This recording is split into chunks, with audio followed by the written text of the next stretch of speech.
welcome back to EULCS, where we are standing by for Game 2 between H2K and Giants. You can say that was probably a surprising matchup, at least the way it went. No, you knew from the instant we loaded onto the Rift, you knew it was going to be that 1-0 Giants so far. Yes. Yeah, he just 100% knew it. No, Well, to be fair, I mean, H2K had a great early game. Things Yeah. were looking super positive for them. Bit of over-aggression from Giants, and it sort of resonates back to what EULCS was saying, where they did seem to be like an amateur players, where they still haven't quite had the same sort of experience.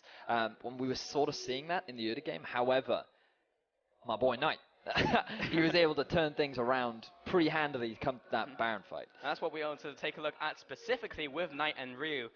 And between these two guys in the mid lane in our featured matchup. And you just see from that last game, 4-0 and 10. Knight on the up and up, while Ryu kind of stagnating a little bit, playing a whole lot of Victor, and just, you can see the stats pretty much speak for themselves. I mean, Ryu had a decent early game. Things are looking promising for him, but the difference seems to be that Ryu is not the player right now that's making the plays for his team. And I feel like if we look at H2K as a whole, it is very much revolving around EULCS, and the fact that Ryu isn't quite able to follow up on that, he's relying a little bit too much on his EULCS, his jungler, is a big contrast to what we're seeing from Knight, who doesn't need that sort of same support. He's not only self-sufficient, but he's also making these game-changing plays that are super reliant for the team of Giants to succeed. And once again, we're seeing the power of that Holy Trinity. Exactly, the Holy Trinity is coming true. But in the mid lane as well, Ryu, like he was so close to picking up that kill. Literally 4 HP between him and a kill. 4. So he was very close to picking up that kill 1v1, but still, it was just how the rest of the game went as well. Like Ryu just didn't seem to be as on the same page as the rest of his team. And now his Victor win-loss ratio has somewhat been tarnished. He was originally 8-3 in 11 games. Ruined. And now it is ruined. 8-4, unfortunately for him. But still, that's enough talk from us, because we can just jump straight into Game 2 of this series, and with the Giants 1-0 up, H2K are going to look to try and tie things up. I like how you said that's enough talk from us, because we're going to carry on talking Yes, as we head into Champion Select. Well, first two banned champions out from H2K, going to be the Azir and Jax. I like the Jax banning against Smitty. Was so much pressure throughout the map. Shen and Sivir aims at H2K. I mean, you and I were discussing about what could be banned. We thought, oh, are they going to ban the Zilean away? And what does that leave open? The big thing here is for Giants, I feel like they need to ban away the Vladimir right now. We've seen how powerful that Vladimir can be. You cannot allow him to get ahead. And Ryu, it's a champion that just fits his playstyle. Just farm up for a while, be more towards that mid and late game. You don't necessarily need to be that big playmaker, because you're Vladimir, you're always having an impact. And interesting again, so now we're actually seeing, because the Sivir has been banned away as well as the Jhin. Ashe. What? But we know Freeze has played a lot of Ashe. He's actually his most played AD carry, 6 games on it, 5 wins, 1 loss. Yeah. They could look to just early pick it up. There's absolutely nothing wrong with going for a first rotation Ashe. And then you're actually limiting Sonstar and his champion pool. So could this be once more target Giants where potentially they're weak? Take away from the Holy Trinity. I actually don't, yeah, but when it's the Holy Pentagram, when it's Sunstar involved with Huston. But I think, yeah, I don't even know where Songstar goes from there if they take away the Ashe as well. Like Caitlyn maybe, he's played a bunch of Edgeworld, but he's like 2-2 on that pick, like it's not even going super well for them. So when you put on something that isn't a utility pick, they really suffer. So really important that Sunstar gets a pick that he performs well on. The big thing now that H2K are discussing is, do they put the early value on the Karma or the Ashe? And it does look like that they are going to go for the Ashe. So we do know that Freeze can play it, and he can play it well.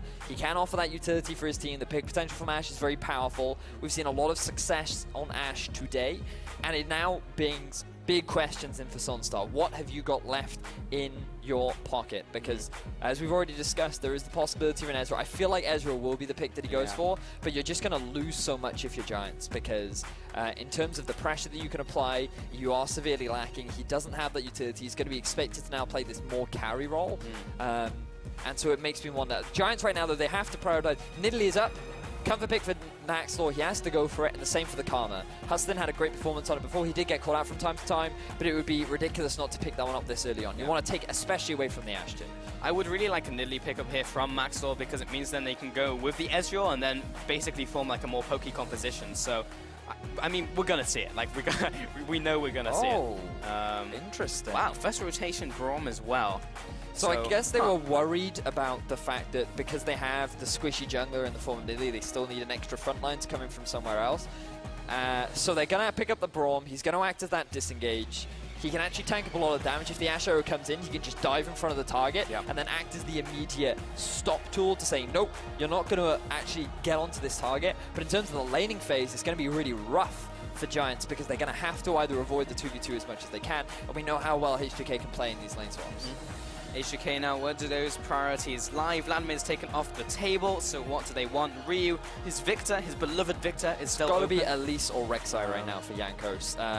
And then you probably can just go for the Karma here because you know you're going to be picking some of the range support into the Braum. You could potentially go for a Bard as well, which is also available, but looks like they are just going to stick with the Elise and the Karma. So that does mean that early game pressure, not quite the same as the Nidalee.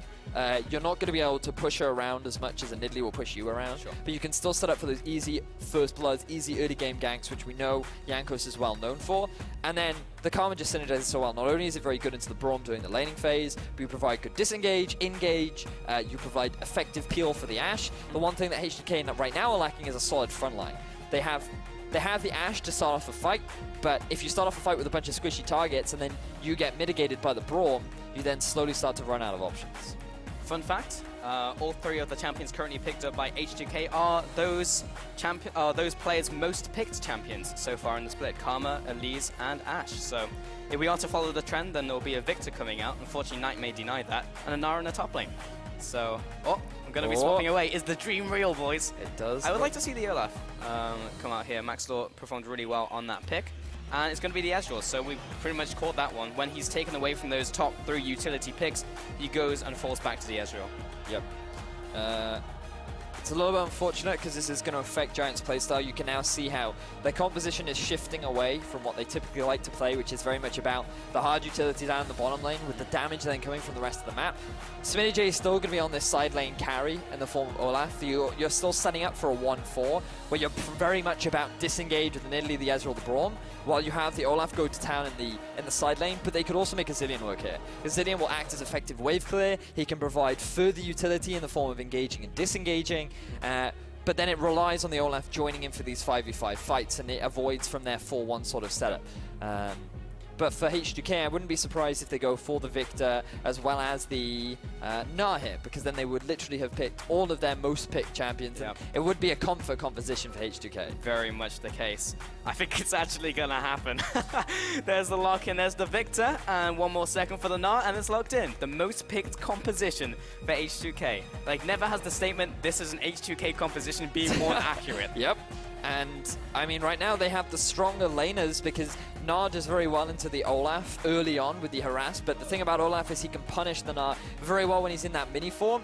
And so the fact that Giants have gone for this Olaf, they've gone for it early on because not only were they likely expecting the Gnar to come out, but they're also aiming for a lane swap. So expect Deep Vision to come out from Giants early on, expect them to look towards just avoiding standard lanes so they can get Sonstar through the rough laning phase where he is likely to fall behind. Very cool. Once again, the Zilean pick coming out, and really, yeah. So if you're H2K, why wouldn't you ban the Zilean here? Because considering what they left up at the very start, they picked up the Nidalee and the Braum, and then they started going towards this composition. But was it just they didn't feel it was worth, or? It's largely because they considered the Jax to be the reason as to why the Zilean was succeeding. Right. And while there were a lot of really good bombs, if it wasn't for the Jax being there, they wouldn't have had the same sort of impact in those team fights that they would have had alternatively. Right. So it was because there was this big carry top laner that the Zilean was really able to shine. He was just providing that additional utility. And what H2K decided was, let's forget about the Zilean. As long as SmittyJ isn't on something where he can do that again, then we can manage with the Zilean, we can play around it. But honestly, I think that is a bit of a risk, simply because Knight just seems to perform very well on this champion. We've already discussed how this was a champion that he's been playing in Korean Challenger for a very long time. And so right now they've drafted a composition which is very reminiscent of what they had before, the 4-1. The Zilean setting up for the engages that they want. And I think Giants, they're going to have a good test against what is effectively a comfort comp for H2K. Pretty much, and there's a lot of questions to be answered as we jump into Game 2, our final game of the day here in the studio. The crowd's hyped, we're hyped. We're going to get into Game 2. Giants and H2K. We'll see if we can settle the score, bring it to a 1-1. Because Giants, another 2-0 here would be absolutely massive for them. Use the hashtags H2K win and GIA win as we hop into this one. Relevant because nah. Relevant because nah? Yeah, hop is E. Yeah, it was a lame joke, sorry. That's why I pieced out. In any case, look at Giants, aiming towards getting that deep vision down. We've already discussed how a lane swap is the ideal for them. Interesting that Smitty J has decided to go for the Marauder skin. We've seen no Brolaf out of Giants so far this set. No, we saw Brolaf last set. We did. But not this one. No. Was it Marauder both games? No, it was Pentakill. Oh. Yeah, I like Pentakill, because you have custom sound effects. You do? Yeah. Odawame taking trip back to base. Giants placing down these deep wards, trying to see out a potential lane swap, and everyone is huddled in from H2K in the mid lane. This is really smart. A nice adaptation coming out from H2K, because now they can be patient. They can wait to see who goes where, because they've already got vision in the river. So they're going to be able to spot out which lane decides to go where. And right now it looks like they're just going to sit in the mid lane, be patient, wait and decide. Karma's likely going to get spotted out on that ward, which means that Giants know H2K are sending the bottom lane to the top half of the map. This is going to get Vander and Freeze spotted out, which means that instantly Giants are going to go for the lane swap. They're going to get to lane a little bit late, so they might be behind in tempo just a tad.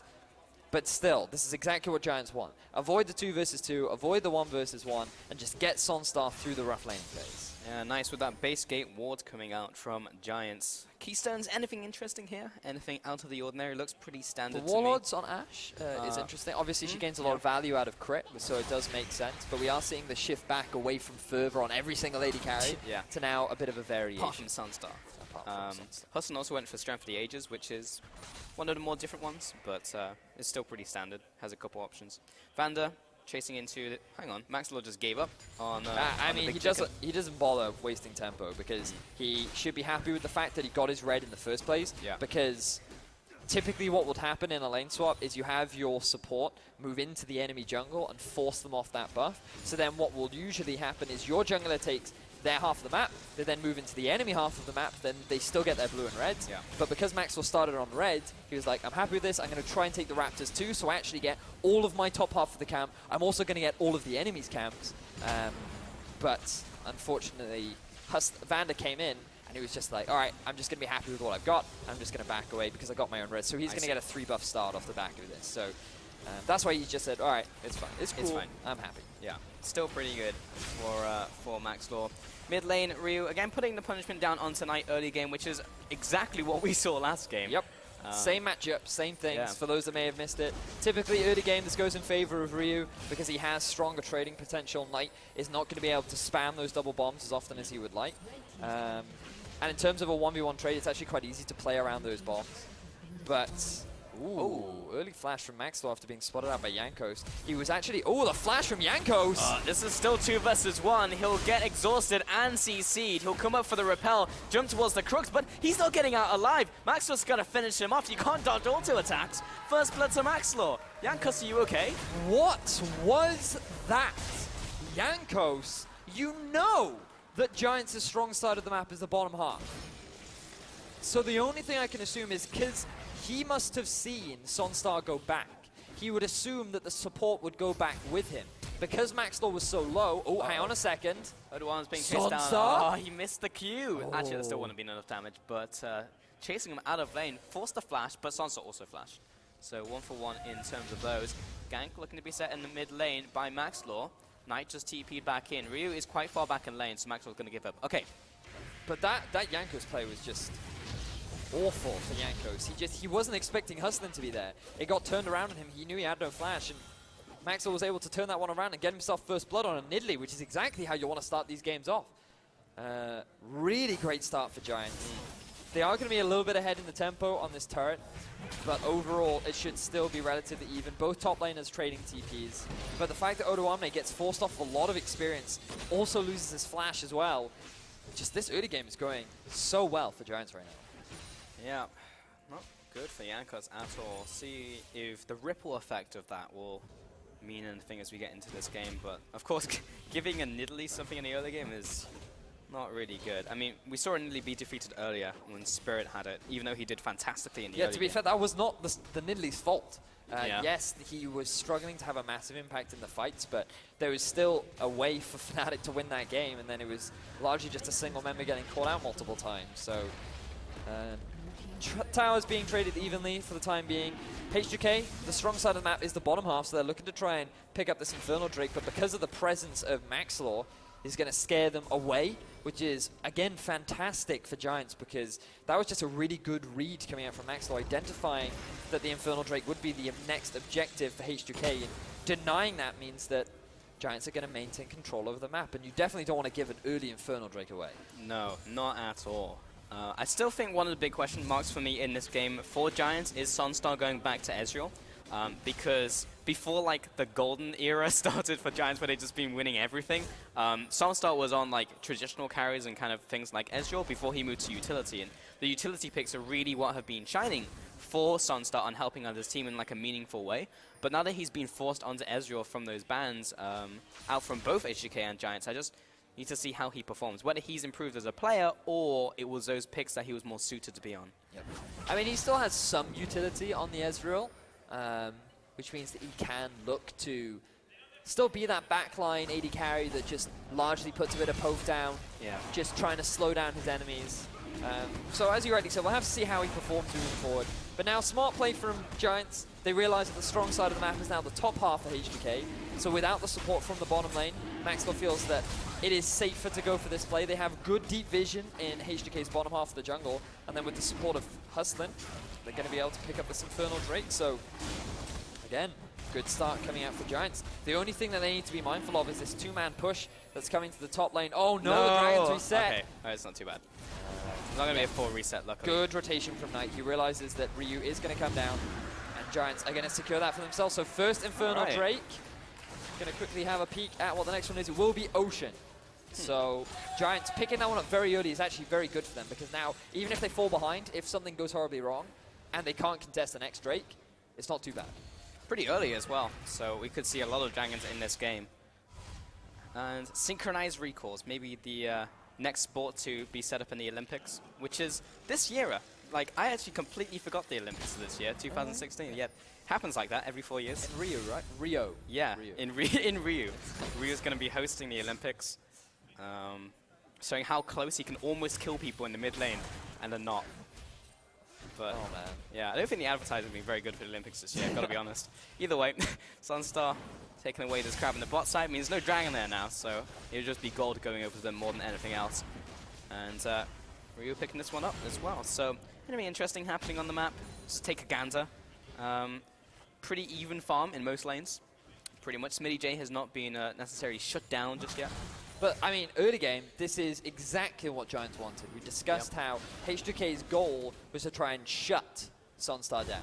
And the big thing that happened for Giants in game one was Smitty J fell behind on that Jax. Then Odo Amne gets caught out instantly. The one time he dies for about 25 seconds, that immediately closes the gap between Smitty J and Odo Amne. He's now suddenly even, and all that early deficit disappears. And now this time, Smitty J, he is not the one in the early deficit. He's at 39 farm. He's going to soak up a lot more farm in the top lane. And things are just going very well. Their composition, this is exactly what they need. Smitty J needs to become that carry, working towards that Black Cleaver. Sunstar's going to take a long time to ramp up with this blue build that he's likely going to go towards. And Maxwell is just keeping up the pressure with the Nidalee. He's at a farm advantage. He's stealing away a lot of the camps. Look at all this vision in the bottom half of H2K's jungle. And I can't praise H2K enough. This early game is going well. But so far from today, the teams with an early game lead are the ones that have lost. That's true. So if anything, Giants are setting themselves up for failure right now. I see. So from H2K's perspective, what do they need to do to shut down Giants? Because obviously getting later and later, like Olaf's going to become a problem that you can't kill because Zion's on top of him. Can he like capitalize now, or do they need to look towards mid-game, try and utilize like the Ashe to look for picks, then go for objectives, or they just have to like wait it out and just hope for the best? A part of their comp is very much about team fighting once again. Yes, they have a lot of pick potential with the Elise and the Ashe, but what we really needed to see was a lot of early game ganking from Jankos on this. At least he was able to do it, but look at Smitty J. He's been caught out. Ragnarok instantly pop. Huston's going to jump in. He's only level 4. He's fairly squishy. Maxor also looking to assist. And Ashara comes out of nowhere onto Huston. He'll have to back off. Smitty J walks back in to try and assist. He needs to run away once again. Sunstar going to be arcane shifting, hopefully to safety. Knight's going to come into this one. Oda1, they TPs into the fight. Not sure if we can even call this one a fight. Smitty probably took the wrong route. He's going to jump to his team. There's the Zillion ultimate on top of Olaf. He's going to come back up, but the rest of H2K there are to meet him. Everyone drops so low. Pop goes Elise. Knight just managed to take him out. I didn't even see where those bombs came from. Ryu needs to dodge a spear. Good. And that was ultimately a 1-for-1 trade and a very bizarre fight. A lot of little misplays from both teams overall, simply because the thing for Giants is they were retreating away from the rest of their team that were trying to get the collapse. They should have just gone for the commit and gone for the two-prong pincer. But Maxwell, he's keeping up this aggression. Giants want to take this mid-turret, and they've zoned Ryu away. They just have to be mindful of Ash. Doesn't have the arrow up, coming to defend. It was slightly off screen, but Ryu just flashed away from the second bomb out from Knight, because that may have even secured a kill. So he's flashless, doesn't have ultimate or his ghost. So he's not actually in really good shape. So let's have a replay. So Smitty J gets caught out. He walks through the river, which is the dangerous path to take. Then you have Giants. Again, a bit of indecision because some want to re-engage. Smitty J comes back in. Now they're coming for the collapse, and at this point, they should just go for the engage. They should go for the two-pronged attack from either side. But they try to go for the disengage. Smitty J gets collapsed on because he takes the wrong pathing. And then this is looking pretty bad for them, but fortunately the Zillion ult comes out. Now just keep your eyes on Knight once again. He's going to get the double bombs down onto Smitty J, who's able to get not only the reckless swing, but also the undertow, and combine that with the bomb damage, who on an Elise who doesn't have any defensive stats this early on, was able to trade 1-for-1 overall. So considering how awful that could have gone for Giants, to be able to get a return kill is actually a pretty positive result. Very well played once again. Knight is just so good on this pick. 1-0 already. Taking a look at these junglers here. Pretty significant farm advantage actually over to Maxor, and that kill and the assist as well in the early game had way more of an impact than Jankos.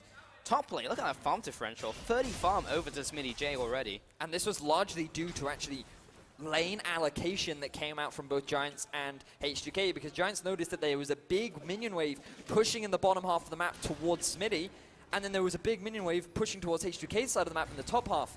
And what H2K did was send an Odoamne bottom, and Giants sent Smitty, so Smitty soaked up all that farm. Odoamne didn't get any, and then Sunstar went to push the top wave out, so it then bounced back towards him, and Freeze was the only one getting the back half of that. So that was just poor decision coming out from H2K, because now Odoamne is significantly behind this big carry of Smitty, who we mentioned that the Jax was impossible to kill before. Now we're going to see how much harder this Olaf is going to be to kill. Yeah, it's so far in this game, doesn't look too hopeful for H2K. Giants, though. I mean, it's very early on. Nothing has been decided yet. Just in terms of the setup for the comps, Giants are looking so much more promising. Yeah. Yeah, for sure, for Giants, but it looks like it's going to go well. Well, you can never tell. All of these games seem to revolve around like a big objective, like a Baron or like an Elder Dragon or something like that, and then the game completely swings on like a mid-game decision. So often the early game doesn't pay huge factors into it. And see a Herald for Dragon trade. That's not something we see very often. But it's fine for Giants, because we talked about it earlier. Getting the early Infernal Drake means that they're happy with the Dragons right now. And sure, that sustain is going to be somewhat beneficial against all the pokes that Giants have, but it's not going to make the same sort of an impact as that additional AD and AP. And just have a look at the minimap right now. You see 3 members. Ryu is pretty low. Maxor could potentially come in for a collapse. He's playing to the bot side of the lane, which is smart, but it just means with Giants, all of these members in the mid lane will be able to take it down, and the tower will have the tower advantage to Giants now. I still want to know what the collective term is for Giants. What, like a group of Giants? Yeah, like a thunder of Giants or something like that. That makes sense. What about... I'm not sure. Hustlin. Thanks for that one. Hustlin, he just walks into bush and dies. That's pretty much it. Oops. He was not going to get out of there. He wanted to get some deep vision down. Honestly, not that necessary this early on. You have all this vision control in the top half of your jungle. No one's there. And so you should make the assumption that, oh, maybe they could be in the bottom half of the jungle. And fortunately for him, doesn't respect that. Ends up getting caught out. Gives a kill over to Odo, which will be beneficial given that he is pretty far behind in CS. But just having a look at the gold differences between the top laners right now, it is actually very even, so that kill's done a lot for Odo. Even with the CS difference, it's still not too bad. The real difference is actually developing in the jungle. Yeah. But we'll get back to that in a second as Hustlin. We're about to see the oops. Yep. Where he just walks into the enemy jungle. And I mean, if you just looked at the vision there for Giants, they had so much over the top half. He really should have read that. Just a big misplay from Hustlin, really. Just greedy. Yep. Why you should always have a buddy when going for vision. Yeah. Always bring a friend. That's why you're always there for me, Pulse. Yeah. I know you'll get my back. So when I'm mid and you're top, I know you'll come down from top lane all the way to mid to make sure I get that ward down. Well, I'm always playing Shen, so I just pick, you know, click just R alt, and then I'll go ward, and then you can walk back up to lane. Exactly. There you go. Fantastic. Synergy. That's what that is right there. Right there. Just play Shen. Just play. Yeah. Shen has been very prominent recently in not been that successful for you though in the office, has it, Pulse? No, that is true. In our 1v1s, it's not worked out so well. But in terms of testing, we found that the early game always goes well. That's because you miss the level 2 advantage every single time. But yeah. Lag. Lots of testing going on. You know what I'm sad about is not seeing a Taliyah today. We got baited so many times. I have prepared so much, and I didn't get to cast the Taliyah game. Yeah. I've actually been really tilted this split because we research a lot into these new picks, like, you know, Alawi, Taliyah. I've been a big Alawi person for months, and out of all the games she was picked up, I didn't get a single Alawi game. I see a trend. Crepo got the Alawi game. Yeah. Crepo got the Taliyah game. So I need to follow Crepo around? You need to just get in his game. Okay. I just kick off the play-by-play. It's like, this is my game now. Look just at me. Like, yo, Crepo, I heard you you get a couple new picks when you cast. Maybe we could work out an arrangement. Unfortunately, I got RNG'd hard this split. But at least I got the Night Zillion. I'm pretty happy about that. Yep. I mean, what a play. What a player. What a play from Maxlor. Missing the Javelin. Next one's going to be Infernal Dragon as well, so Giants picking up a second Infernal would be huge for them. That's why they're setting up a lot of control, but nope. Smitty J putting under a lot of pressure. Here comes Maxlor. Yeah, he's choosing who to dive on. Jumps on top of Yankos, misses the swipe. Meanwhile, in the top lane, Knight went down with the Chrono Shift. Will come back up. Yankos picked up the kill onto Smitty. Meanwhile, there's one kill over to H2K. A flash over the wall in from Sunstar. Had already used the Arcane Shift. Many things went wrong there for Giants, but have a look at Ryu. He's going to walk into the double bomb. Oh, flash forward from Ryu may result in a kill here. He already used the flash, so you can't jump into the wall after Knight. And ultimately, nothing happens. Sunstar comes in from the bot side. Hustling there to back him up. Needs to dodge that aftershock damage. Stand behind me.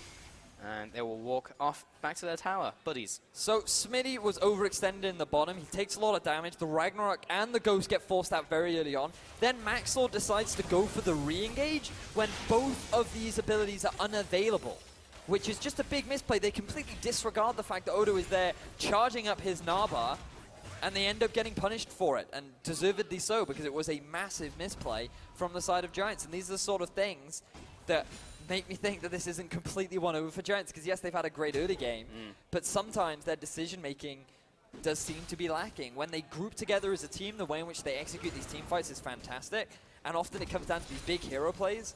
But just have a look at this. Smitty J, his Ghost is gone. He has no Ragnarok. Odoamne has a full Narbar, just ready to get the collapse down, and there's nothing that Smitty can do about it. There's so many ultimates ran at him. Just a big, big misplay from Giants. They shouldn't have forced that. They should have just immediately disengaged and been happy with the fact that Smitty J got out alive. Yeah, just need to group up. It's when they are able to properly utilize the Hive Mind is when they have better results. Don't separate them. That's the way to defeat them. But H2K, we were saying at the very start, this is very much a comfort composition for them. And I feel like just in general, this game, they seem to be playing more solid and just not making like silly mistakes. Whereas Giants, I still like their composition. I think it's cool, especially with Smitty J was getting an advantage in the top lane, died twice now, still has the farm advantage over Odoamne, but he picked up a kill and an assist, so he's catching up. And Dragon will be up in 40 seconds, so the fight for vision is now beginning. It looks like H2K currently have control over the area. Giants are desperately trying to get in here, though.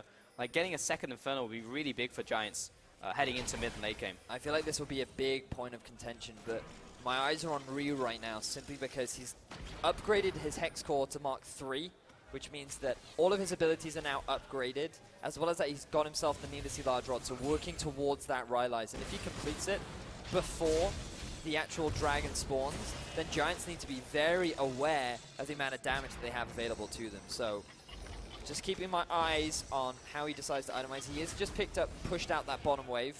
And look at the flank coming out from Smitty J.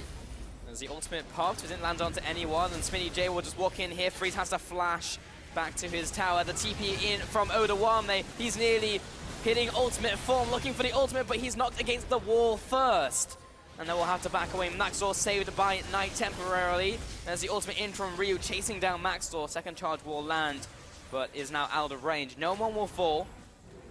But this will result in a dragon for H2K, so this will be their first Infernal of the game. And unfortunately for Giants, they just tried to force a play in the mid, which was again just a little bit too overzealous. The coordination wasn't exactly there. Knight wasn't in a position to provide the same sort of support, and he was forced to use his ultimate onto Maxlaw, who was, fortunately for Giants, able to get out of that sticky situation. So I think it's smart from Giants to concede this, but now the next Infernal Drake is going to be really important, because there are 2 on the board. The third will give a big, big power spike to either team that's able to collect it. And so teams just need to ramp up. And looking at Sunstar, who's already stacking up that tier, as well as completed the Iceborne Gauntlet. That tier nearly completed. By the time the next Drake rolls around, he will be at a big 2-item spike. Nidalee decided to go for the Rylai's, also a big spike. Smitty J working towards his 2-item spike as well. So we're seeing a lot of spikes, a lot of sharp stuff happening all across the map right now. And I think that that next Drake could really be the big deciding factor in who gains the momentum moving forward. For sure. We've had a lot of dragons so far, with the first one being picked up very early from these 2 teams. But I feel like we're in for a slightly longer game here. Last one was, I feel like, fairly fast just because there was a lot of kills happening. With Giants, with just really good fights around those big objectives. Smitty J, of course, still has his buff, and Maxwell may be called out. Good ultimate in front, freeze, means the rest of his team can capitalize, and the CC chain will keep him in place. Maxwell goes down, just a great pick from H2K. Unfortunate for Maxwell, trying to get some vision down and ends up getting punished for it. Just caught completely unawares. The chain CC coming out from H2K was enough to get themselves the kill, and now they're trying to put a bit of pressure down onto this tier 1 in the mid, but the poke coming out from Sunstar and Hustlin is actually enough to force Ryu back. And meanwhile, Smitty J was able to push that minion wave underneath the turret, and that's going to result in Odoamne continuing to lose that farm and lose that experience. Yeah. Still 1-0 and 1, but Smitty J is even increasing the differential between those 2 players right now. I'm going to take a look at the gold real quick. Only 600 gold, actually, in front of his counterpart, just because of Odoamne's assistance and that extra kill, of course. But Giants just kind of need more time. They are still ahead in gold, but it's really just about scaling, getting a little bit later, and making sure Smitty J is just completely unkillable. Still question marks for Sunstar. Like, he hasn't done anything bad, but I don't think he's done anything particularly outstanding yet on the Ezreal. Whereas I always feel when he's playing like a utility pick that he's usually done something by now that has netted a kill or allowed Giants to make a play, like with a Jhin, with an Ashe. But so far he's just kind of been farming, which is fine because obviously the objectives are different with an Ezreal. But it's something I just want to track as we get into mid and late game. Yep. And I'm just keeping my eyes on how we're moving forward now, because the players are setting up in a position that could look for a collapse. There is only the Spirit of the Wolf on. They do have a bit of vision down to see the Giants just sitting around the jungle. As a Knight actually taking a lot of damage, forced to flash. Where's he going to go? He's going to speed away. He gets caught, has to pop the ultimate on himself. TP? Yeah, TP comes in. Strange TP. And Smitty J walks away. Yeah, that was not a good TP. No, there was no fight happening there. Knight was clearly out of position. Perhaps they thought that the rest of H2K was going to collapse down onto Knight. But look at Sunstar, he's the target. Odoamne over the wall. Sunstar, he can't get out. There's 5 people there from H2K. He's just dead. Overextension from Sunstar. No teleport on Smitty J. He's still sitting in the top lane. And now he's going to have to be forced back. H2K, they could potentially go for the Baron. They consider it a little bit too risky. So they're now just going to put their attention on the mid. But Knight, he still has plenty of wave clear that H2K have to be aware of. The siege begins. Yeah, and there's the wave clear he's talking about. Knight completely takes away that wave. But yeah, Sunstar dropping here. And that's kind of what I was kind of expecting from Sunstar. Honestly, it's kind of bad to say, but when he's taken away from these picks, like, this is what happens. Jankos maybe caught out here. Hustlin and Knight, difficult for them to really get in range since they are so low. We'll have to back away here. These Zillion bombs are just doing so much work to prevent H2K from actually sieging up onto the turret. And the amount of zone control and wave clear that they're providing is extremely valuable. So really impressive once again from Knight. So even after losing Sunstar, H2K aren't able to get themselves any kills. Yeah, 5 and 2 currently. H2K still catching up, just kind of prolonging this game, but a lot of the gold isn't being funneled into SmittyJ though, so it's not being super beneficial for Giants currently. Whereas, yeah, honestly, H2K are just generally playing better with this more comfort composition that they have drafted themselves. 25 minutes in now, and we have stalled a little bit, but I feel like things will heat up as the Infernal Dragon will be spawning in just over a minute from now. We discussed earlier on how impactful that Infernal Drake will be. And H2K, they're looking pretty confident. 2 members in the top half of the map right now. SmittyJ doesn't have his teleport. They should be able to spot Jankos out after the ward that they have in the Tri-Brush, which means that this is a great opportunity for Giants to get some vision down. But notice how their gold lead is slowly starting to shrink. H2K are gaining a little bit more control, and this is largely due to the kills that H2K have been able to find across the map onto Giants. So things slowing down, 25-minute mark, but this was similar to game 1, and all of a sudden, one big fight swung the game so heavily in Giants' favor. H2K are looking to do a very similar thing. And with the control over the Scuttle Crab, this means that right now the Infernal Drake is in favor of Giants, but I don't believe that their actual Dragon taking speed is exceptionally high.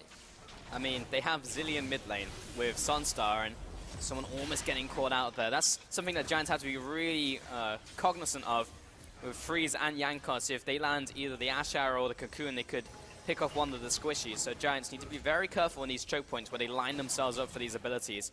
SmittyJ, he sees that pink ward and will try and clear this one away, but he does not want to get caught out.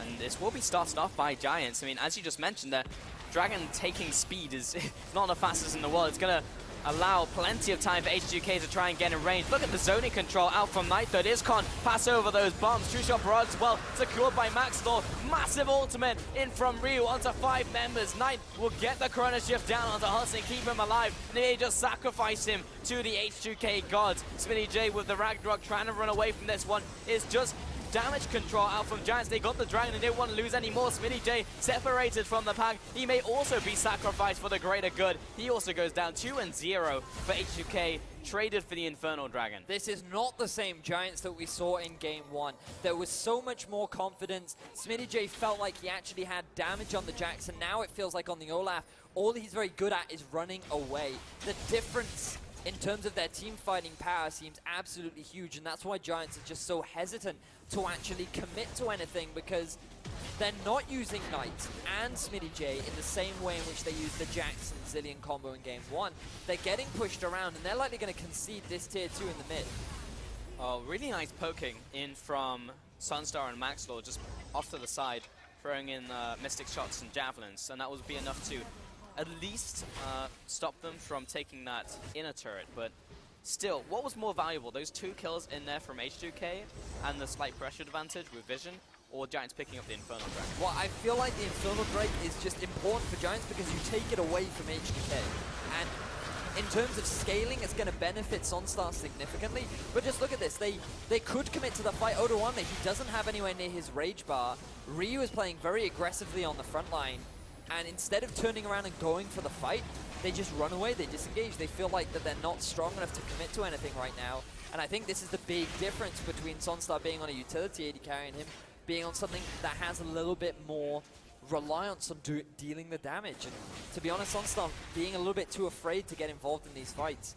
As well as SmittyJ, just he needs more confidence on this Olaf. He doesn't quite have the same damage, but he could build towards that. He could go for something like the Titanic Hydra, or even the Yomu's Ghostblade would work very nicely. Yep. But instead he's gone for the early Black Cleaver, straight into full tank.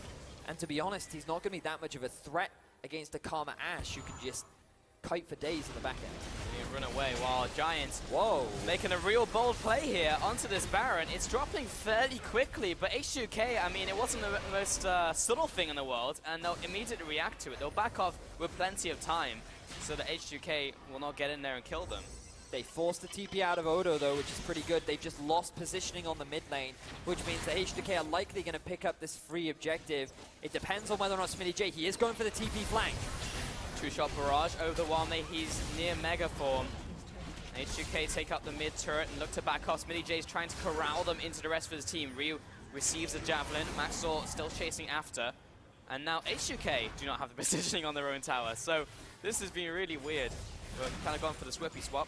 It was just a really good gravity field from Ryu to deny the engage coming out from Giants, so that Pinsir couldn't quite come in the way in which Giants wanted it. But fortunately for them, they do have a big minion wave in the top half of the map. H2K aren't going to be able to respond to this in time, so it will be tier 2 turret traded for tier 2 turret. But that gold lead is practically nothing compared to what it was before. Yeah, really, you just have to look at one, the comps, and two, the dragons that have been picked up. And arguably, Giants do have the better setup right now with the double Infernals. We're going to check what the next dragon is actually. It's going to be Mountain as well, so no clouds. Completely cloudless sky today. So, again, pretty good in terms of scaling. Only get one more before Elder Dragon, though. It'll be important for both teams to pick up. And we've got recalls from both teams, so I think we're going to hit a small lull in the action. There are 2 pink wards in that push, and a normal ward. It has been a fairly slow game, but you have to be fair, it was an early lane swap into a lot of picks coming out from H2K, and they're consistent. Their performance overall has been better. They've done a lot of work into punishing Smitty J, and you can actually see that in the difference between the top laners right now, because remember, Smitty J has this monumental farm advantage, but Odoamne is actually the one with the item advantage, and that's largely from all the kills and assists he's been involved with, whereas Smitty J has just either been caught or not involved in anything. I feel like, while I understand the Olaf pick, it really hasn't fit into Smitty J's style of play, and he can't be as aggressive as he would typically like. Ryu needs to be careful. He is very much caught out. His flash is already being used. Smitty J is onto Freeze. So much damage coming in. He's now dead. he will try and convert onto Ryu. He is indeed dead. Odawam jumps into the scene. He's almost mega form, but the stun, it just in time will stop potentially a disastrous Gnarl spin. And Odawame will also fall. Giants played that fight so well. We talked about how Giants, when they group together, the hive mind just seems to work. And that was an excellent display of that right there. Knight again with the on-point stun. And because of the team fight win, because of how confident Giants feel, they're going to go for another Baron. Now the smite is still up. Ashe is still alive. Can H2K stop this from happening? Sunstar's trying to send him away. This time Hudson will bring up the shield, buy him a couple more seconds. True shot for Raj as well. Double stun again onto Jankos and Freeze. They're trying to aggress now. Sunstar's on the front lines. Gonna quickly swap up, but everyone's so low from Giants. They need to keep this one together. Again! Knight will carry the fight. Smitty J's so low, but you don't want to kill him. He's got the ultimate on top of him. Baron has reset, and now this is a raid boss that Giants have to run away from. And Giants, with blinking health bars all across the team, are not able to get the Baron, but they are able to get themselves 4 kills for 0 and a turret down in the bottom lane. So Giants displaying their team fight prowess once again. But have a look at this. Ryu completely out of position, used his flash so early on, and the flank from Smitty J was actually fantastic because it prevented the rest of H2K from providing support. There was the stun onto Odo. It denied the ability to get that multi-man stun off onto Giants, which could have swung the fight again. And there were just so many small things that could have swung that fight in their favor. And you're seeing once again, Giants, they're going to go for the Baron, and they should get this. I mean, this is very low already, down to 1,000 health. It's going to be smited away by Maxwell. Odoamne is trying to get in there, but he'll hop away.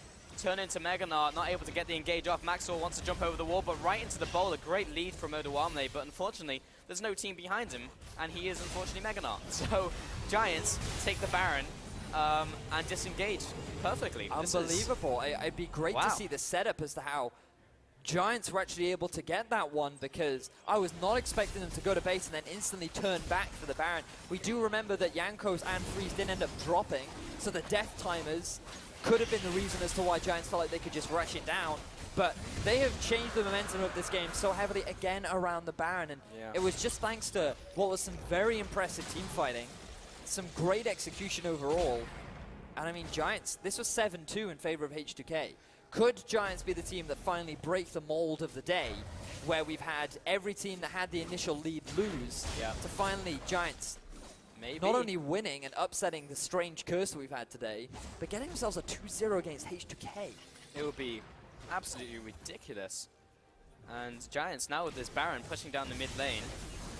H2K are going to try and defend. Here's the Asho for the engage. Ryu is going to step up, but doesn't really want to be here anymore. TP onto that minion will keep it alive, so Giants can take down the tower, and that's one of the big engage tools used for H2K. And look at the sideways as well, pushing towards the base of H2K. Giants can just keep up this pressure. Odo has been forced to rotate up to the top half of the map, Giants are just buying time. They're waiting for their minions to arrive. They have plenty of poke with the Zilean, with the Nidalee, and with the Ezreal. And they just have to be aware right now of the potential flank from Odo on there. His rage bar is full. The moment that goes down, Giants can look to be way more aggressive. There's only a couple seconds left on it. And there goes the minion line. So for now, Giants will be stopped in their onslaught. And they will look to maybe rotate top lane here. Odo only has to be careful. It's just a juggling act right now from H2K. Just trying to keep these minion waves at bay. But it's so difficult for Giants because this is really where this game can stall out. Here are these inhibitor turrets. It's just about one misstep from either team. These super minions, or these Baron minions, are so difficult to take down at range as Giants is zoning away H2K. And it looks like, yeah, Giants will actually just back off. They have had enough for today, and they will clear out the jungle and just take out everything in terms of resources. I like how confident you are. Morello, Rod of Ages, good support utility build, Death Cap. I will announce myself as a fully qualified wizard right now. And I mean, fair play, because I feel like you have deserved it. He's going to pass the wizard qualification exam a little bit early. Typically you want to get that item fourth, but I will forgive him based on his performance that he's displayed so far. And I mean, sitting on 0 deaths, he doesn't really need the defensive tools. And because of the surprisingly little amount of magic resistance on the side of H2K, you don't need something like the Void Staff. You can just stack up that AP, and with the zoning power that those bombs have, in all honesty, the way in which he uses those bombs, he's going to be able to efficiently get that damage off. No, man, it's all still for the utility, because obviously ultimate scales from AP. Of course. So he's still trying to just support I'm his building for the allies team, guys. with this Death Cap. Giants are at the very least able to deny all of the resources from H2K. Just have a look at this now. We thought it was hard to kill Olaf before. G8. Zhonya's done for Maxlore. Got to come 3 times. QSS finished for Sonstar. So many positives, so many things looking up for the team for Giants right now. They have lost the Baron. Elder Dragon will be the next to spawn, but it's still got a way to go.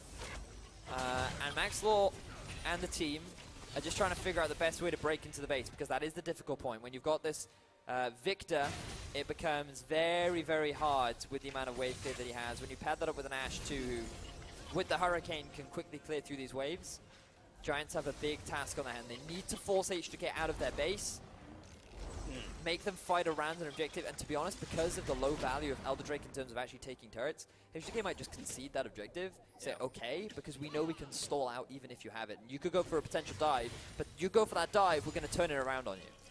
And Baron, even for Giants, was not super helpful for them. I mean, they were able to push up to the front door, but... Well, they got a few turrets off of it, let's not forget. They did, but they can't break into the base of H2K. They were still able to hold the line, which was the big problem. So it's really like, what can Giants do to bring H2K out? What's most worth it? I mean, like, if Giants take both an Elder Dragon and a Baron, that's probably going to be pretty difficult for H2K to deal with, but eventually they'll have to come out of their hole and deal with Giants.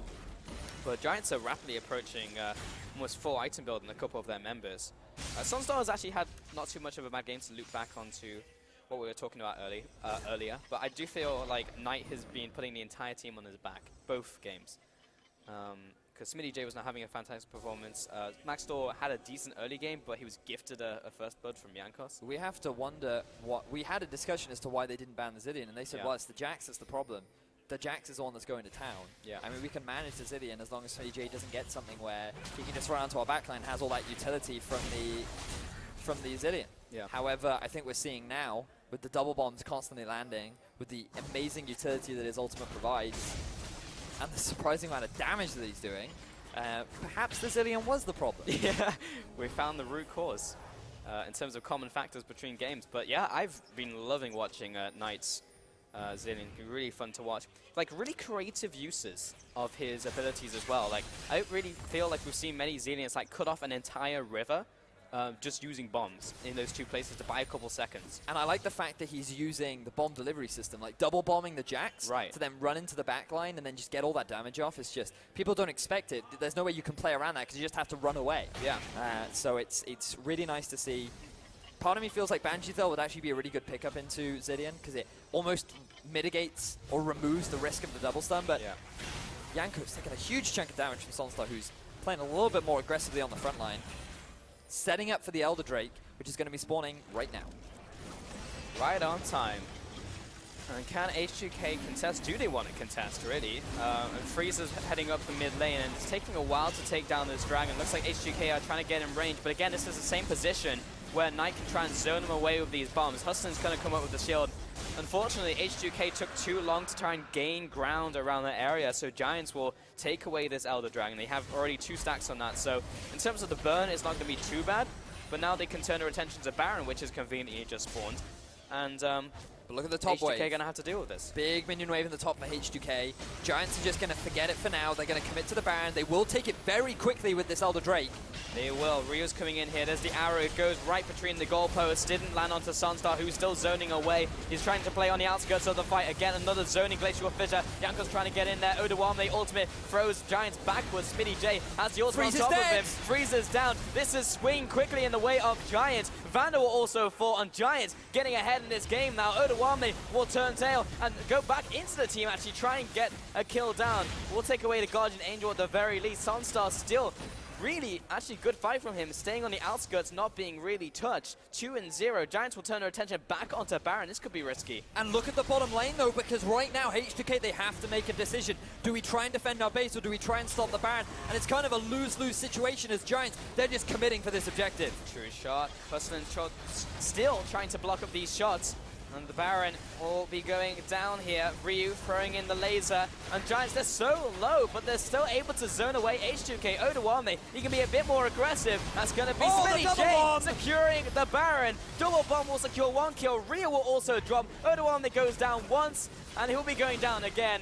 5 members of Giants all blinking red and still somehow survive 3 kills and the Baron. This seems to be a trend from the side of Giants where they just somehow come out ahead with blinking red health bars, but they have done it. Not only have they won the fight, they've got themselves the Elder Dragon, they've got themselves the Baron, and now they have everything that they need to finally break into the base of H2K. Oh man, Giants with such a massive goal lead, Elder Dragon, Baron, everything has gone their way, and Giants have, like, just played so well this game, honestly. After H2K had such a good lead, it looked like they were going to able to play this out in H2K fashion, smooth, controlled. Giants managed to take these team fights, managed to take these objectives, and slowly grind H2K down. 10-second death time is still respawning. 3 versus 5. Giants may just go for the win here. Smitty J is so fast with the Ragnarok on the Ghost. It's going to move on to Freeze. And Freeze just can't get away. Yankos and Vanda onto the spawn pad. Ryu's going to try his damnedest to try and hold. But it's already over. Giants with a 2-0 over H2K. Who would have thought that Giants would be the team to 2-0 H2K? If you would have said that in week 1, I wouldn't have believed you that they would be able to do this right now here in week 6, but what a performance. Top 4, Pulse. Top 4, boys. They're going to make it. I mean, even with the 3-0, with the 3 points, sorry, they're still 1 point underneath H2K, but this is absolutely fantastic for Giants. I cannot believe that they have not only taken a game off of G2, the best team in Europe right now, but they then go in 2-0 H2K. I mean, this team has grown leaps and bounds, and I'm just so impressed. So many teams have been funneling all their attention onto Sunstar, yet he still performs in exactly the way they need him to. And the power of the Holy Trinity, man. Knight stepping up when he needs to. Smitty J had a fantastic game 1. Maxwell being that linchpin that holds the 2 together. Yeah, answered a lot of questions for me about Giants, and they seem to have such good synergy right now. Really, really impressive from Giants, and I think people need to start respecting the Zane, honestly. Like, I think you hit the nail on the head. It was like, what was the problem? Was it someone getting fed on Giants and just the fact that Zinin could revive them, or actually just Knight was playing fantastically? And I think it may be the latter, honestly. Just played that pick to perfection, not only just clicking R at the right time, but actually the bombs, the amount of times that I was just like, man, look at that double or triple bomb coming out. Like, I don't think I've ever had a game where I've said that so many times. It was very impressive, and I mean, what's more to say? I'm kind of, I mean, while I expected Giants to put up a good performance against H2K, there's been all this debate. We heard on the analyst desk, do people think that Giants and H2K are the same level? Yeah. I guess it's been confirmed. Giants greater than H2K, and I mean, to 2-0 them as well, just impressive. It was And the way in which they did it as well, the same way, very similar play styles in both games. Game 1, they went for a very much kite style of play, where they set up the 1-4, got it, said team fight. They ran the Zillion, made it work phenomenally well, and this has been a pick that we haven't seen very much of from Knight throughout the split. He has been bringing out here and there, but he made it work so well. Just the amount of speed boost that he gave to Jackson game 1, and they didn't have the same sort of initiation game 2. And initially I was a little bit worried because Smitty J very hesitant to get involved in a lot of those fights. But then once they started getting a couple of these extra items, they get the pick onto Ryu in the mid lane, and then just the on-point stuns so many times to prevent the team of H2K to find their way back in. Just overall very impressive. I enjoyed the draft. I was a little bit worried overall because you had the H2K comfort pick. Yeah. The very definition of a H2K the most comfort picked pick. champion in every single role from every single member and still lost of it. So, yeah, definitely shows up a lot of issues with H2K currently, not even just in this series. But I think Giants is odd, though, because they run so many picks with like plays in like a side lane, but really their biggest strengths is when they play together as 5. I know, right? You know, and even when they had the Jax as well, it was just like, actually, when they brought him into a team fight, that's when they really came up big. So that was kind of surprising. But it's just this power of the Zillion because he can make these team fights work impressively well. So, I mean, props, very impressive stuff. Props, I think is the right word, Vedius, but we are going to send it over to Sifa, who is stateside with Hustlin. Thank you very much, guys. Always exciting to see how these series unfolds, and I'm just blown away. You guys keep winning games, and before we get into the games themselves, or looking at those games specifically, the support meta seems like it's been changing a lot, and I'm really curious what you prefer to play, if you're liking this more kind of Nami, Karma kind of situation, or if you want to get back to the Nautilus, which we saw you run in those early weeks. Are you okay kind of just adapting to the meta? I mean, you kind of have to adapt to the meta, but I mean, I would prefer to be like the support that's in the situation, like making the situation happen, making the engages. But I think this meta is fine too. But I would prefer like Nautilus, Alistar, Braum, stuff like this only.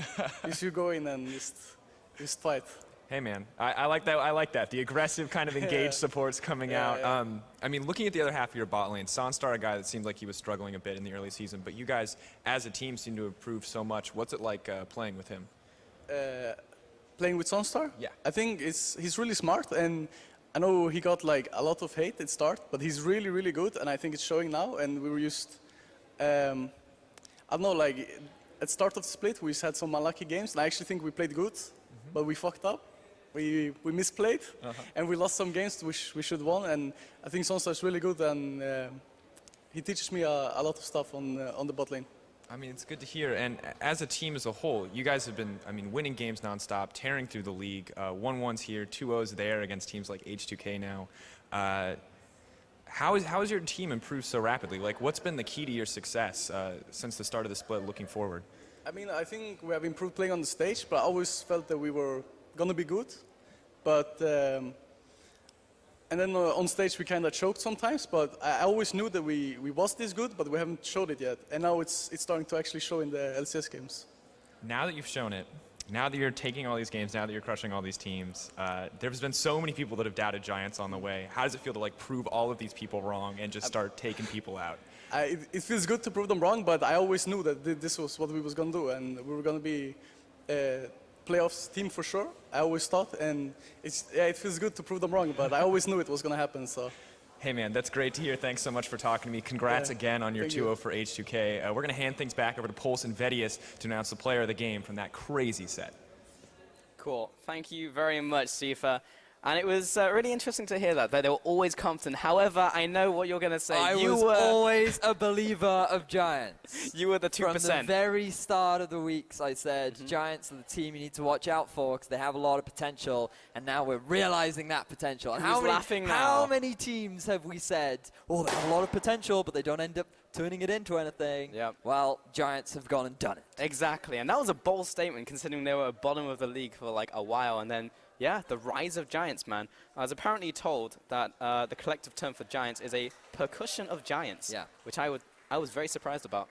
But there we have it. So you're learning something new every single day. Let's get into our first replay. So it was a 2-for-0 around this dragon area, and this was actually the One of the Infernal Drakes that happened earlier on, Maxwell was able to secure it, but then Giants were forced to disengage. Hustlin had taken way too much damage, and it just meant that Giants were just pushed away from that objective. So even though they got themselves the dragon, they just didn't feel like they could fight because of the amount of early game damage. And overall, their objective was the dragon. They were pretty happy with that, but this is the point at which I was a little bit worried for the team, because it felt like that they were too afraid to fight. But then that was proven completely wrong when later on in the game, they suddenly fight so much more confidently. Yeah. And that is in our next replay, which happens to be at mid-game for the 3-0 for Giants. But yeah, the goal was to get those Infernal Dragons, and this looks so risky. Like going for Baron right in front of H2K, even he was 5 versus 3, and they just look at the juggle blinking the health aggro. bars. I mean, it was just so impressive, the fact that they were able to get away with that. There was a lot of clench going on. Yeah, I know, right? There was a lot of clench. They didn't get the Baron after that, but then they go back to base, and they go straight back to Baron. They secure it with the death timers on top of Freeze and Jankos, and then they then go for that final Baron fight, which is what enabled them to eventually close out the game, which is what our final replay will be. Wow, shocking. But really, I think the game was decided, if not here, from before that as well. Because like this kind of forced H2K out of the base after they already picked up Elder Dragon. And it was like, well, H2K, you either fight for this or you just get murdered regardless. Yep. And I mean, fighting into an Elder Dragon is not what you want anyway. Yeah. But there were so many little things that could have gone well for H2K. For example, they landed the stun onto Knight. There was no immediate follow-up. All of their focus was down onto Huston and Smitty J, and that's why you can see all the carries. It's still actually very healthy from Giants. And then the missed ult from Odo, the poor play, Yanko's failing his cocoon right here, so he's completely out of range. Largely he wanted to do it just to avoid the bomb, but then he gets double bombed anyway. And then with the secure, with no smite available, Giants get themselves the secure. Ryu goes down on the backside, and then they get the kill, the final kill onto Odo Omni to secure themselves the play. And overall it was just clean execution. They knew exactly how to play those fights, and it was just a very impressive play from Giants. I look forward to seeing them in the next game. I mean, they've now played the top 3 teams in Europe, and they went, I believe, they went 2-0 against Fnatic, from what I recall, because that was their 4-0 week. Okay. They've gone 1-1 against G2, and 2-0 against H2K. Their next biggest competition is Splice. Yep. I mean, yeah, that's crazy to say though. Like coming into the start of the split, like everything is just turned on its head in Europe. Absolutely mental. But the big thing for me is the fact that we've been worrying about consistent teams. Giants seems to be right now one of our most consistent teams. Yeah, surprisingly, up against some of the best. It's absolutely nuts. And we do have one more thing to do before we head out here, and that's announce player of the game, who will be Knight once again. And I don't think it could have gone to anyone more deserving, honestly. But having 2 player of the games in one set from this guy, really, really impressive. I mean, the Zillion was just very impressive from him. He consistently performed. His execution in both games was impressive. His use of the ultimates, I think Ryu can take some notes of, because they were always on point. Sometimes he did just use it to save his support where he could, but then he was using that to buy time for his team to escape. Just overall impressive. I can't hype this guy up enough. Was really excited to see him come over to Europe, and it's really nice to see him doing so well. Everything's been coming up Knight and Vedius, as you've been behind him since the very start. So it's really cool to loop back on that one. It's just like, I knew from the very start that Knight would be the one to come home and be a really big playmaker for the team. But we are going to send it over to the stream very shortly. Schalke and Spice are going toe-to-toe, and they're currently 10 minutes in. But over on EULCS1, G2 did take that quick 2-0 over Roccat. So now we will head over to the arena for Schalke and Splice, where we are still in the early game.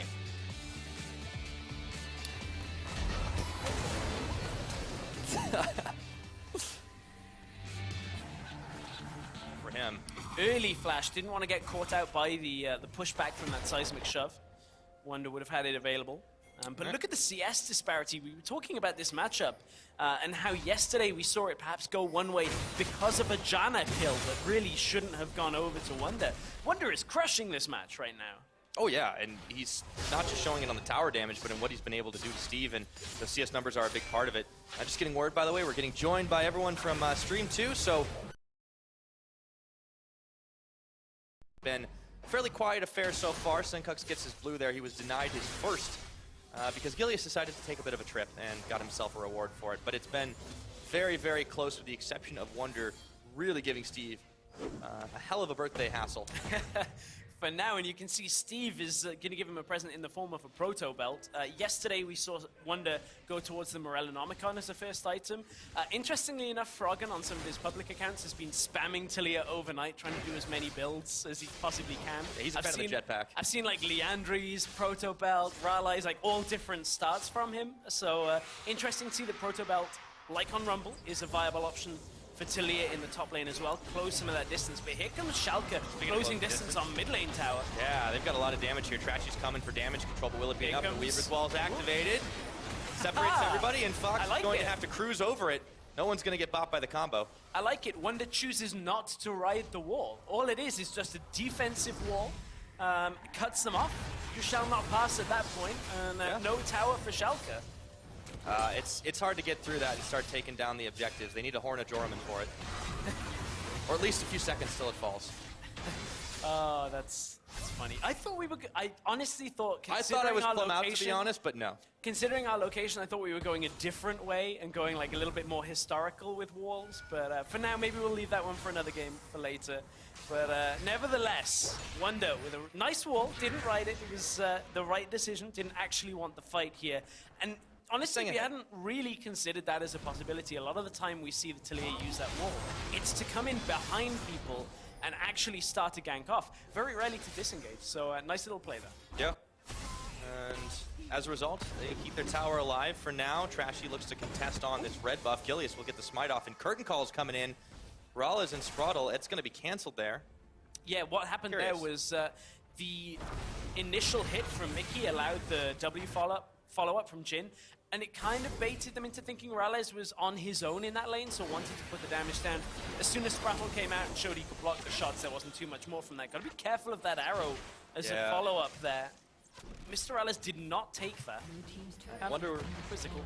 Will be able to finish off this turret. Steve has definitely had a real hard time. First objective in this game, going over Splice's way in the bottom side. Wonder just keeps on pressuring here, and he's going to get some help from Trashy. Steve will have a hard time to push back against it. You can see where the vision started to shift down into this jungle.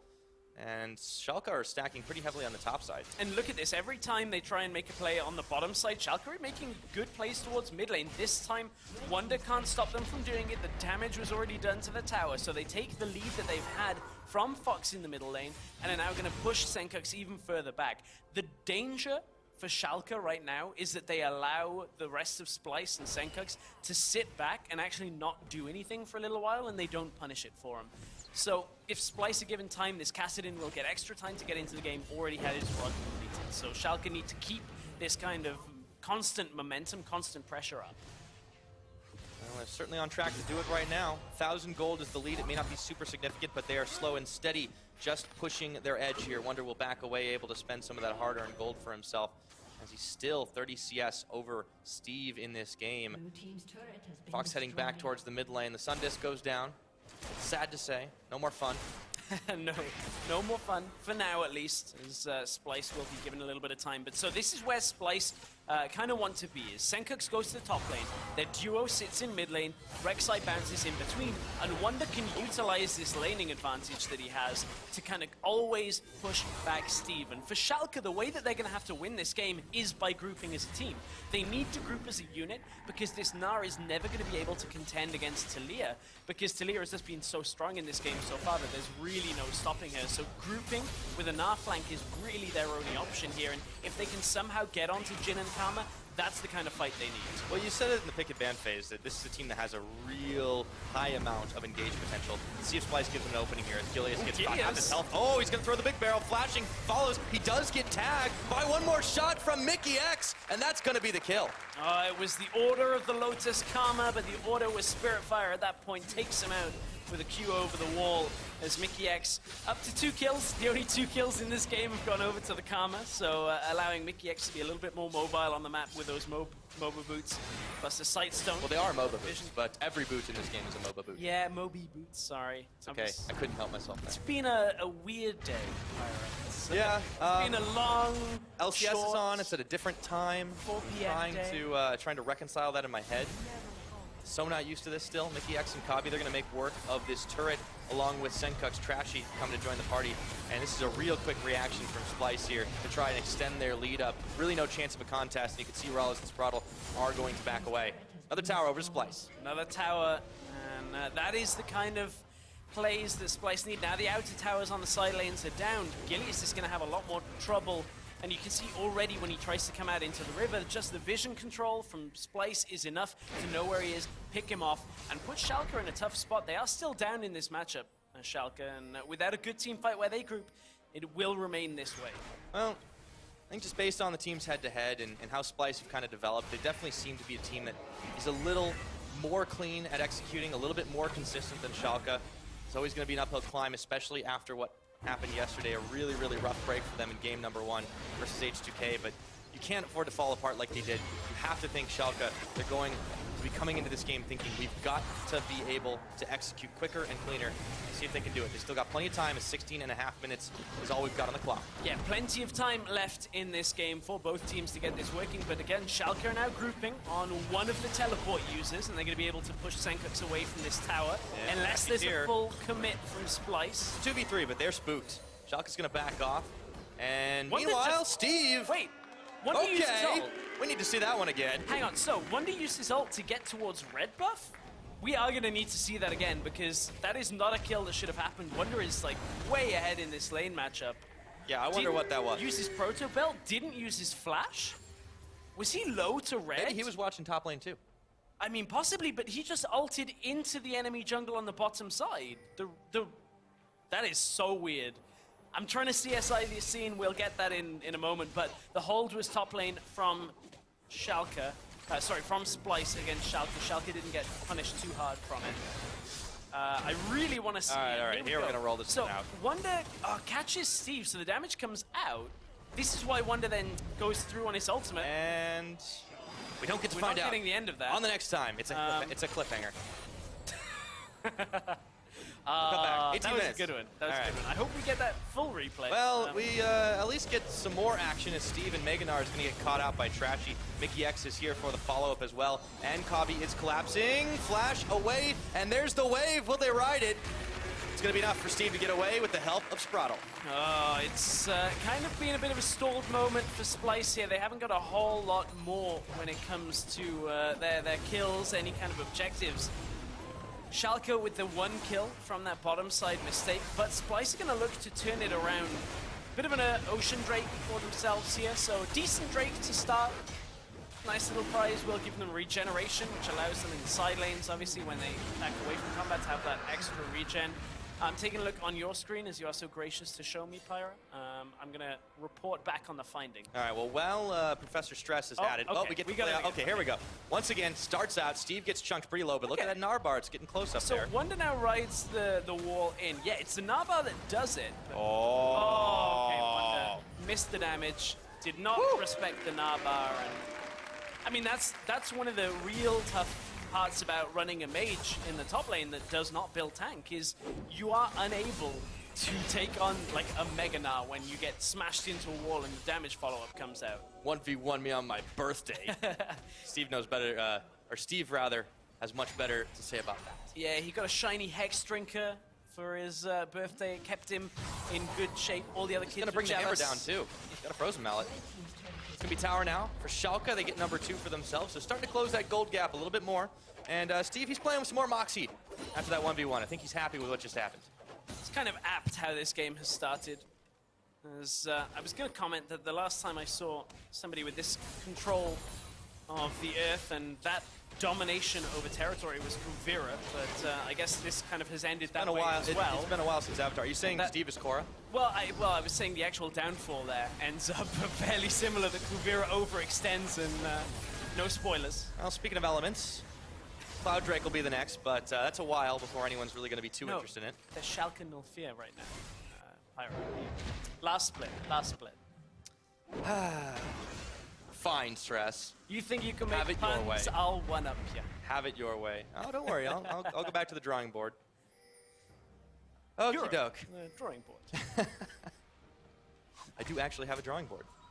Well, at this point, what we do have is Splice, again, running this side lane composition, trying to get themselves out there. You can see Cassidin pushing up.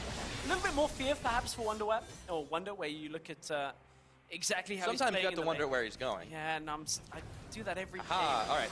So, Back to the action, though. Senkux was leading a wave of minions up towards topside, but you can see already Schalke are looking to collapse on this one. Splice are still happy to drag them across the map. I mean, a few mistakes they made, but they're holding on to a gold lead here. And it seems like they're not really getting challenged too much by Schalke. Well, outside of individual mistakes. That's really their objective in this, is don't ever allow Schalke to group effectively. This is the kind of composition that, or at least a grouping composition was undone yesterday when we were watching the G2 series that wanted to group together, and honestly they just kind of fought back and didn't really let them group. So when we look at yesterday's series and today's, it's fairly reminiscent, but Schalke are looking at trying to group around Steve at least, but Steve is still struggling somewhat over in the side lane, still down in CS, but he is managing to hold Wonder from being able to push that turret down, which is a fairly frustrating factor for him, I believe. Wonder's not been able to work as much ground, at least not over on Steve. The combo missed on that last engagement there, and he's just kind of respecting the distance a little more. Give him some personal space for that.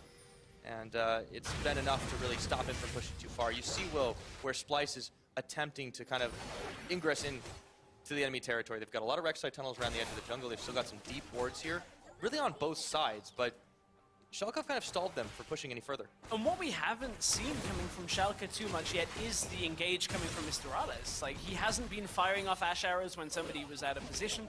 Granted, a lot of that is Splice being fairly mobile, flashes are up, you're very unlikely to hit just a stray arrow out of anywhere. But the more this game goes on, the more opportunity that Mr. Rales is going to have for that. And I'm interested to see how they actually use that, because, you know, there are teams that just throw out the Ash arrow. They're like, okay, it's low cooldown, let's throw it out. Let's just try and get a fight started. And then there are teams that are a lot more calculated with that Ash arrow. Only throw it out when you know you're getting the engage. And if that is the case, they're very rarely going to find those opportunities against a Kassadin, against like a Talia, like all of these champions with a little bit more mobility. Yeah, Gilius, speaking of mobility, he hops over the wall and looks to take on Trashy, but I don't know if he wants to tangle with too many enemies close by. Still, Schalke moving as a unit in here. They're going to try and push out in that mid. The tower's been long gone. Let's see if they can get anything else done. Splice mobilizing for the defense. I mean, this is a team that they can scramble very quickly.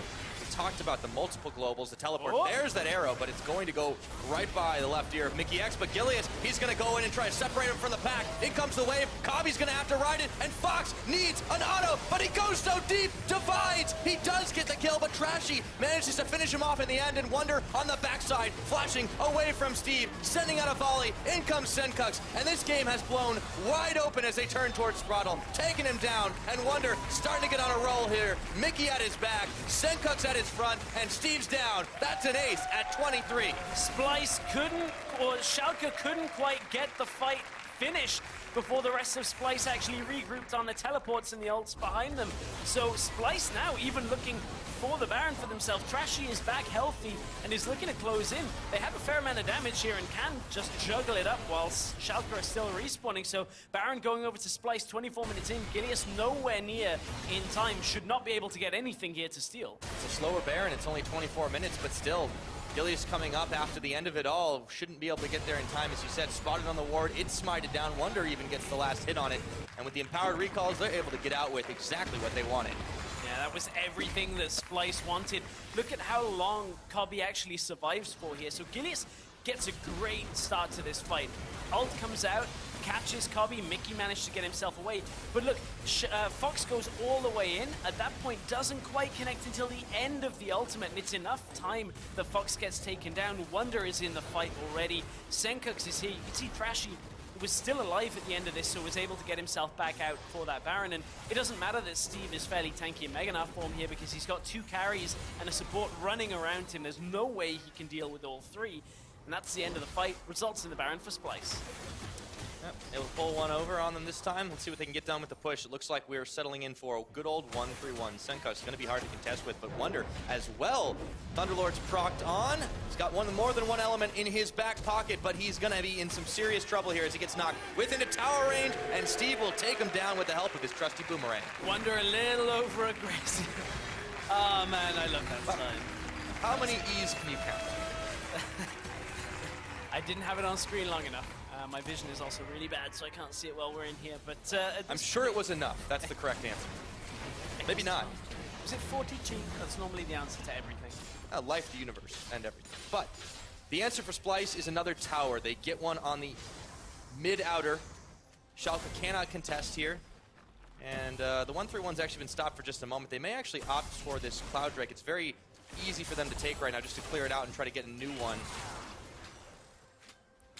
Finally, though, Steve has turned this lane matchup back around. He's got himself a lead. It's because Wonder's kind of been going ham in the 1v1 rather than just pushing in the Gnar and being content with it. Wonder is just going aggressive and thinking he can kill him before Mega Gnar actually procs, and Steve just punishes him for it twice now. It's the kind of thing that, you know, Splyce as a team, obviously they've not been making massive mistakes altogether. The decision-making seems to have showed up, but those are those individual mistakes. This is the kind of thing that can still hold them back against better teams, even against Schalke, though, as Trashy goes in here. And maybe wishes he didn't. Ash Arrow's going to connect. They have the bubble. It's not going to land. And that will actually be the end of that one. The Siege is back on mid. They're going to try to get some more chip damage on it while Wonder's still doing work up top. Schalke will push them back for now. We've seen a lot of teams running this style where they want to run double TP or high mobility, and all they do is sit mid. One thing Splyce have been doing pretty well is Wonderware is continuing to push the top lane.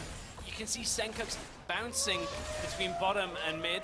Yamato likes what he sees here with Senkux going back down to bottom lane. Doesn't have TP, but he's Cassiding. He's mobile enough to cut through the jungle fast enough that he and Wonderware can group just in time for the tail end of a fight. It's the Karma that makes this also fairly difficult to punish, because she's there providing Jhin that extra escape as well, the movement speed, a little bit of peel. You've got the heal coming out from Toby as well, so there is enough security to keep them alive. Now Trashy just comes to the bottom side, assists with a tower push, and it's an objective over to Splyce. Good usage of this mobility out of the team. Dragging Schalke once again around the map. They still get a little bit more damage dealt onto this tower. The Baron power play, 2,500 gold they managed to pick up in the interim. We're approaching the 28-minute mark. And Splyce are still controlling this lead, keeping it and extending it. Not really letting Schalke get anything but a straight kill here or there. For now, it's going to be hard for them to come back into this game. The way Schalke, or the way Splyce is playing, rather. And they've rarely let Schalke have a fight. They had one in the mid lane. And from that fight, it was almost an overextend. Here comes the disengage from the tower. Curtain call, they're going to snipe over the wall and just take it out. Zoning Schalke away, clearing waves. And they're able to get away without taking any damage. Again, they use an ultimate in exchange for the tower, which for now is worthwhile. They use two ultimates when you look at the Jhin ult as well, but the key factor in that one being one of their mobility ults to utilize the global presence. That's not going to punish them right now because Splyce are somewhat grouped together. This is not the kind of fight that Splyce really want, though. They're going to try and take it. That is a long way back in the lane. Azir Sundisk has come up. Oh, man. Splyce may just want to bail out of this. He's going to have to rift run if he wants this fight. Schalke, they are still 7k behind, though, so Splyce should have a little bit of potency. But you can see, Splyce aren't taking the fight head on. They just want to back away because they don't want to fight against this composition. Woo! Kabi flashes the arrow. Okay, they're going to see if they can fight this one out, but you're right. Don't straight up it. Just keep on poking away and collapse the trap. You see Senkux and Trashy around the side. They don't want it, though. So many teams in that scenario would say, screw it, we use the TP, go for it, we're far enough ahead, we can play this out. This is Splyce, a very different position from what we've seen in previous splits, where normally they were a little hot-headed, going aggressive. I like it, they just back away. The fight wasn't for them.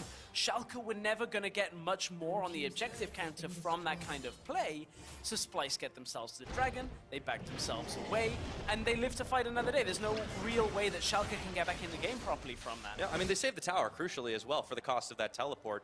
And you're starting to see this Splyce squad maturing. Rookies no more. They don't dive in heedless.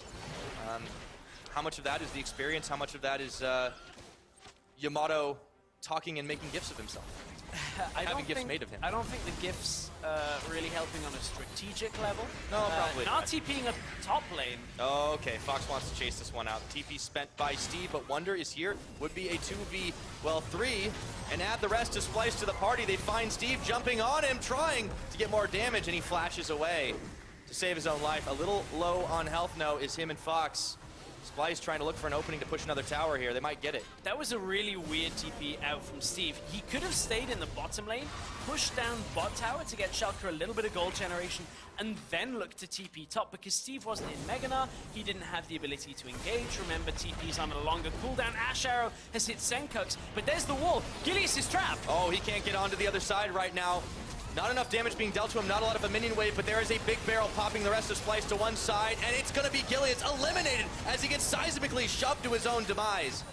Wonder still pushing away the waves. Steve trying to boomerang it out, but this is going to be tough to hang with. Waves are cleared here, but not enough damage dealt to the tower, and Senkux actually just says, forget it, we're going to shove mid. At this point, with the amount of damage on Wonderwear, is it a seismic shove or a seismic toss coming out here? Because he is slamming them right back down to earth. Oh, it does more than 40 damage, but I get the analogy. Baron's live, though, and look at where Splice are headed. So much mobility, and they don't miss a beat. They don't miss anything. Right now, Kassadin zoning away as well. Splice continuing to ramp up the pressure here. And honestly, I wouldn't say that Schalke have done too much wrong in the last couple of phases. Perhaps the Steve TP up to the top lane was one of those areas. Steve's punished Wonderwear fairly well as well, but this is how difficult it can be to run a team fighting composition into a 1-3-1 setup that is 1-3-1ing effectively. And the three-man stack is difficult to lock down, because all it is Mickey and Cobby just kind of standing far enough back that they can keep mid lane pressured, but also in a safe zone. So Senkux gets hit by this. They use the wall to back them away, and Splice are already grouped for this fight. They're able to take down Gilius fairly easily once this fight starts, and the rest of Schalke don't even properly engage upon this, because all of the rest of their ults have been used apart from the Azir one, and Steve isn't in Mega now. That's pretty much the story of it all. Splice have been controlling this pace, and they're slowly squeezing, suffocating Schalke out. Maybe they need to change what kind of snake's on their logo. Yeah, perhaps that's the case. The 1v2, it looks like, as Senkux says, thank you for the assist, but I will take the kill. But the assist is now just going to allow Trashy to stick around in that bottom side jungle. They haven't got a whole lot of vision control right now, but that's because they haven't gone back to buy in a little while. There's no real wards left on a lot of the side stones, so Splice will have to regen those at some point. But look, now they utilize the Rek'Sai down on the bottom lane while they've got the Rek'Sai ultimate. You use Talir up in the top lane, Kassadin goes to mid. There's no TP on Kassadin, and Senkux just came back from the fountain, so he can just rip to walk down mid lane for a while. Very good usage of this triple global composition. They have the right people in the right place at the right time. Consistently, they keep on pushing in. 3 fronts right now is the battle, and Schalke are just trying to keep their base alive. They will regen on those turrets, but very, very slowly, and they can't afford to lose any more ground on this one. A massive gold lead for Splice, and they just keep chipping away at these towers. Arrow is dodged again. Rollis has not been able to hit too much as Senkux deletes him from the map. Spraddle uses Surf, but it's not very effective, and the rest of Splice are closing in to try and end it right here, right now. This one's pretty much done. Fox is gone. Tries to get the divide, but it's not going to be enough.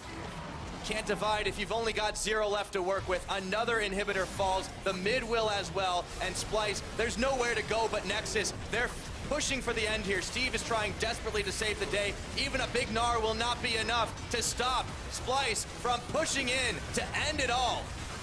Man, this has been a real fun game to watch out for Splice, at least. Schalke just were never able to group, and Splice used the global super effectively. All said and done, they take the game cleanly. 34.5 in game number 1 versus Schalke. I really liked that game. Like, that was an enjoyable composition to watch from Splice. Not a perfect game, but I like what they were going for, utilizing the globals. Very rare you can see a team actually do that quite that effectively against a team fighting team. Normally there's an opportunity where an AD carry is a little pushed up, caught out maybe, and you they denied them so many times. It was hard for Schalke to really get an edge back into this game. They were